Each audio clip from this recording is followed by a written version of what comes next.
तो जब थोड़ा सा नाखून कटने में दर्द होता है तो पूरा खुर किसी घोड़े का बाहर आ जाए तो घोड़ा चल पाए बेचारा? तो अब चटक से चला नहीं जाए। प्रताप को लगा यार अब चलते युद्ध में ध्यान ही नहीं गया, क्या हुआ? प्रताप लगा इतनी देर घोड़ा बड़ा सरपट दौड़ रहा था, अचानक क्या हुआ? उनका ध्यान गया तो पता चला उसके तो खून बह रहा है बेचारे के लहूलुहान। तो प्रताप उस घोड़े को बचाने के लिए बाहर निकलते, उनका सबसे प्रिय घोड़ा था। मेवाड़ में रिवाज था कि राजा किसी भी वजह से बाहर निकले, कोई ना कोई झाला राजा वाला मुकुट पहन के लड़ेगा।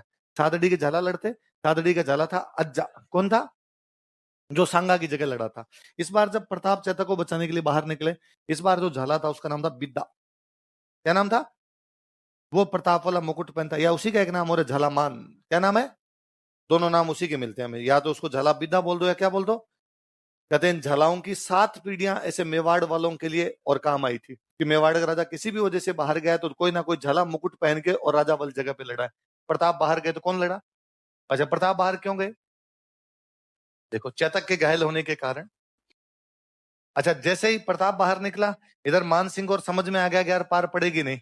मान सिंह अपनी सेना लेके धीरे धीरे वापस गोकुंदा की तरफ चले गए। बदायूं नहीं लिखता है, जो राइटर था बदायूं नहीं कहता है कि हम गोकुंदा चले गए थे, पर फिर भी हमें डर लग रहा था कि प्रताप की सेना आके गोकुंदा में मरेगी। इसलिए हम रात को सोए नहीं, और रात को जब हम बैठे वहां पे तो हमने चारों तरफ चार दीवारी करवा ली ताकि कोई अंदर जल्दी से ना घुस जाए। फिर हम वहां से जब वापस अजमेर के लिए रवाना हुए तो रास्ते में भीलों ने हमें बहुत परेशान किया। जून का महीना, गर्मियां पड़ रही थी। भीलों के गांव में पानी लेने के लिए जाते, हमें पानी भी नहीं पिलाते, और हमारे सैनिक यदि दो चार अकेले मिल जाते उनको मार दिया करते। हमारे आटा लेके जो टुकड़ी आ रही होती उसका आटा छीन लिया करते। हमने जैसे तैसे करके राम राम करके अजमेर का रास्ता लिया। मान सिंह आसफ खान अकबर के पास गए। अकबर ने जाते ही पूछा कि भाई प्रताप को पकड़ लिया? उनका सॉरी सर। मार दिया? Sorry sir. हरा दिया? Sorry sir. उसने संधि कर ली? Sorry sir. तो क्या सोच के आया था कि सरदार खुश होगा, शाबाशी देगा? और उसने मान सिंह आसफ खान का, आज के बाद दोनों ने मुंह दिखा दिया ना मैं टांगे तोड़ दूंगा तुम्हारी। देखो, मान सिंह आसफ खान ने कहा अरे सर सुनो तो सही। अकबर ने कहा कुछ नहीं सुनना, और मैं जाता हूं अभी, देखो पकड़ के लाता हूं, तुम्हें बताता हूं कैसे पकड़ा जाता है। और अकबर भयंकर तमतमाया हुआ खुद मेवाड़ पर अटैक कर देता है। जून में ये लोग आए थे, अक्टूबर में अकबर खुद आ गया था। लाइन चेंज करके लिखो। प्रतापन तैयार थे, वो एकदम पहाड़ों में जाके बैठ गए कि मैदान में लड़ने का मतलब नहीं, अपनी सेना कम है और अकबर की सेना ज्यादा। उसने कहा आने दो, थोड़ा डीप आने दो तब लड़ेंगे। अकबर पहाड़ों में गया ही नहीं, अकबर ने उदयपुर पे कब्जा किया। कहाँ कब्जा किया? और उदयपुर का नाम बदल के कर दिया मुहम्मदाबाद। और अब दिल्ली अपने सेनापति अपने सैनिकों को कहता कि जाओ प्रताप को पहाड़ों में पकड़ के लाओ। सेना जाए बेचारी, मार खा के वापस आ जाए। 10-15 दिन बाद नई सेना भेजे, फिर कुट पीट के वापस आ जाए। तो उसने पूछा फाइनली भाई क्या है, तुम पकड़ क्यों नहीं पा रहे? हम मुगल हैं यार, शक्तिशाली लोग हैं। सैनिकों ने कहा साहब हम मुगल हैं, गूगल थोड़ी है। हमें क्या पता लोकेशन, हमें क्या पता रास्ता। एक तो आदमी जो पहाड़ों में रहा है इतने सालों से, एक एक इंच इंच जानता है कि कहां पर क्या जगह है क्या जगह नहीं है। एक नया आदमी, मैं कहता हूं अपने ड्राइवर होता है ना, ड्राइवर, एक ऐसी जगह जहां पर वो पहले गया हुआ है वहां पर दोबारा जाना वो जल्दी जाता है। एक ऐसी जगह जहां पर वो नहीं गया हुआ है, सीधी रोड पड़ी है तो भी उसको टाइम लगता है, क्योंकि जहां गया हुआ होता है वहां पे ड्राइवर को ये भी पता होता है कहाँ पे खड्डा है, कहाँ पे ब्रेकर है। हमारे एक दोस्त हैं, तो वो मतलब ड्राइविंग इतनी अच्छी कि एक दिन कहीं से हम आ रहे तो वो नींद आने लगी उनको, तो उनका यार मैं पीछे एक बार सो रहा हूँ, तुम बाकी लोग गाड़ी चला लो। मैं आगे बैठा, एक दूसरे हमारे दोस्त वो गाड़ी चला रहे, वो पीछे सो रहे। तो नींद तो क्या रही, यूं ही बस अनमने से हो रखे होंगे। अचानक सोच सोते गए कि गाड़ी धीरे कर लो, थोड़ा आगे ब्रेक करे। मैंने उनको पूछा आपको क्या पता सोच सोते ब्रेक करे? उन्होंने कहा इस रोड पे इतनी आया हूँ, मेरे को यूं हिलती है ना गाड़ी, उससे पता चलता है क्या आ गया। वो ये जगह आ गई होगी हाँ, तो यहाँ थोड़ा ब्रेकर है, और एग्जैक्टली 400-500 मीटर बाद ब्रेकर है। तो हर आदमी को, नया आदमी को नई चीजें नहीं पता होगी, पुराना आदमी को जानकार होगा। तो मेवाड़ वाले तो पहाड़ों में बैठे, उनकी तो खुद की लोकेशन है, उनको पता है रास्ता कहाँ से। मुगल बेचारे बाहर से आते, उनको क्या पता चलता। अकबर को समझ में आया कि यार पार पड़ेगी नहीं। अकबर यहाँ से वापस चला जाता है, दो लोगों को उदयपुर में छोड़ के जाता है। एक तो मान सिंह के अंकल है, नाम है जगन्नाथ कछवाहा, और एक व्यक्ति और है उनका नाम था फखरुद्दीन। क्या नाम था उसका? किस किस को सौंप दिया बताओ? अब अकबर वापस गया, यहाँ से वापस गया तो आगे मान सिंह और आसफ खान तैयार खड़े थे। उनका अच्छा वो पीछे पकड़ के ले आया क्या प्रताप को? अकबर ने कहा कल से दोनों दरबार में आ जाना। उनका हमने तो पहले ही कहा था यार वहां पार नहीं पड़ती है। अकबर ने इस बार एक नया सेनापति उतारा, उस सेनापति का नाम था शाहबाज खान। क्या नाम था? गजब कमांडर था। और शाहबाज खान का, शाहबाज खान प्रताप को पकड़ के लाओ, और यदि प्रताप को नहीं पकड़ पाओ तो मेरे को मुंह मत दिखाना। शाहबाज खान ने कहा पक्का। शाहबाज खान आया, उसने पता लगाया प्रताप कहाँ पे, पता चला कुंभलगढ़ के किले में। कौन से किले में? उसने कोमलगढ़ पे 3 अटैक किए, 77, 78 और 79। कब कब बताओ? कौन से किले पे? किसको पकड़ने के लिए? किसने अटैक किए? फिर वो पंजाब चला गया, क्योंकि मुंह नहीं दिखाना था ना। देखो, छोटी क्लासों में कभी आपने दोहे सुने हो तो, रेमन धागा प्रेम कार मत तोड़ो छिटकाए, टूटे से फिर ना जुड़े जुड़े। वो दोहे गाने वाले व्यक्ति हैं अब्दुल रहीम। कौन है?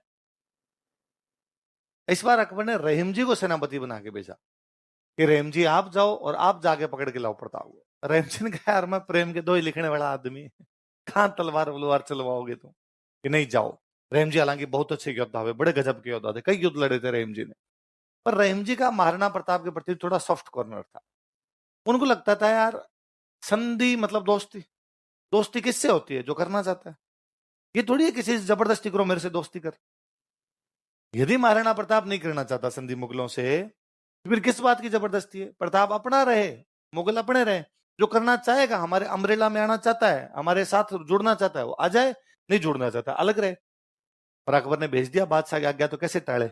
उदयपुर में अपने एक जगह पड़ती है शेरपुर, वहां आके बैठ गए। प्रताप पे कोई अटैक नहीं किया। और यहाँ उदयपुर में बैठे बैठे शिकार, दिन में जाए शिकार करने, शाम को कुछ मार मूर के लाए, खा पी के सो जाए।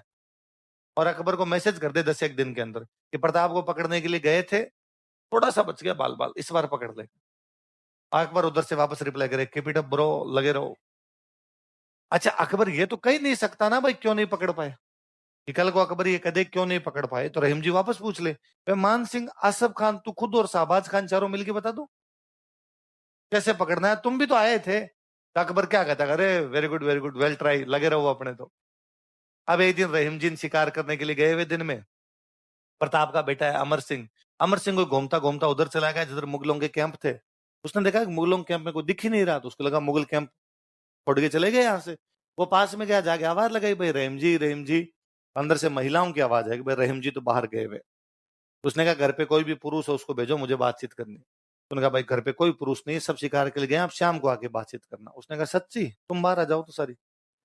वो सारी महिलाओं को गिरफ्तार कर लिया। आगे प्रताप खड़े अपने कैंप में, उन्होंने देखा कि आगे आगे अमर सिंह आ रहा है, पीछे पीछे महिलाएं बेचारी रोती पीटती सी, कहां लेके जा रहा है डाकी, हमें छोड़ दे। और अमर सिंह कह रहा है चुपचाप फॉलो में, एक लाइन में चलो सब।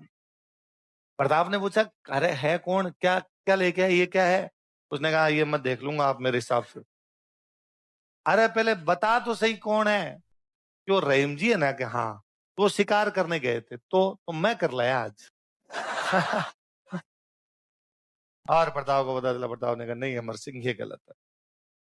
युद्ध सैनिकों से होता है, महिलाओं और बच्चों के साथ में। महिलाएं और बच्चे सबके लिए बराबर है। उन महिलाओं को कहा आपको घबराने की कोई आवश्यकता नहीं है, आप मेरी बहन के समान हो, आप आराम से बैठिए, चाय पानी पीजिए, थोड़ी देर में आपको वापस पहुंचा दिया जाएगा। रहीम जी के नाम लेटर लिखते हैं महाराणा प्रताप कि रहीम जी इस बार ऐसा हुआ है, दोबारा हमारे द्वारा इस प्रकार का कभी भी किया नहीं जाएगा। हम युद्ध लड़ेंगे तो सामने छाती आके लड़ेंगे, महिलाओं और बच्चों को कभी भी बीच में लेके। उन महिलाओं को जब वापस रहीम जी के पास भेजा गया, तो रहीम जी को जाके उन महिलाओं ने बताया प्रताप के बारे में, उन्होंने ये कहा, तुम्हारे लिए ये मैसेज दिया है। मुझे रहीम जी कहते हैं कि मैं नहीं जानता महाराणा प्रताप की मुगलिया सल्तनत भारत में कितने वर्षों तक रहेगी, मैं नहीं जानता कि अकबर का राज कितने वर्षों तक रहेगा। मैं इस बात को जानता हूं कि जब तक धरती पर सूरज और चांद रहेगी तुम याद किए जाओगे। कोई आदमी का पता इस बात से चलता है कि वो महिलाओं के साथ, बच्चों के साथ, असहायों के साथ, अपने से निम्न लोगों के साथ किस प्रकार का बिहेव करता है। अपने से ऊपर वालों के साथ तो सबको डर के मारे अच्छा बिहेव करना ही पड़ेगा। आपका नैतिक चरित्र कितना महान है, ये इससे पता चलता है। प्रताप इसलिए जन जन में गाए जाते हैं कि उनके कुछ मॉरल वैल्यू ऐसे सामने आए जनता के सामने कि लगा कि नहीं यार ये अलग हटके चीजें हैं, ये बहुत अलग सी चीजें हैं। तो प्रताप ने उन बेगमों को ससम्मान वापस पहुंचाया जिनको कहां से गिरफ्तार कर लिया गया था, शेरपुर। किसने गिरफ्तार कर लिया था, किसकी बेगमें थी वो? अब्दुल रहीम। लिखो।